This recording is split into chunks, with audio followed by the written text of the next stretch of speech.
దువ్వాడ వాణిపై పోలీసులకి MLC Srinivas complaint చేశారు. ఇది లేటెస్ట్ ఇన్ఫర్మేషన్. వాణి ఆమె అనుచరులని అరెస్ట్ చేయాలని శ్రీనివాస్ డిమాండ్ చేస్తున్నారు. వాణి తన అనుచరులతో కలిసి తన మీద హత్యాయత్నానికి ప్రయత్నించిందంటూ శ్రీనివాస్ పోలీసులకి కంప్లైంట్ చేశారు. వాణిని అరెస్ట్ చేసి నాకు రక్షణ కల్పించాలి అని ఎమ్మెల్సీ శ్రీనివాస్ అంటున్నారు.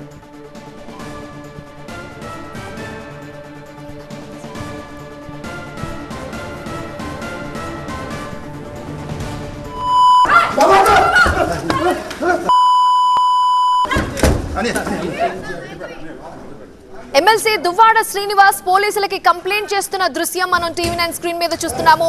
పోలీసులకి ఫిర్యాదు చేశారు. తన భార్య కూతురి మీద వాళ్ళు తనని చంపడానికి ప్రయత్నిస్తున్నారు, వాళ్ళ నుండి తనకి ప్రాణహాని ఉంది అంటూ కంప్లైంట్ లో పేర్కొన్నట్టుగా తెలుస్తోంది.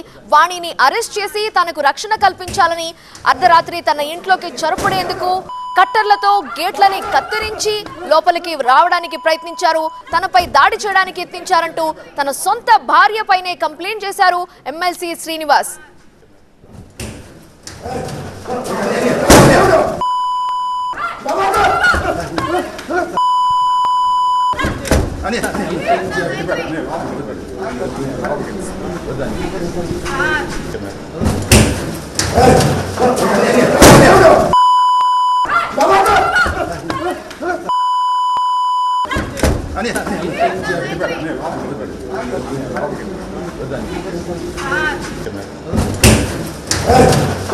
Hey!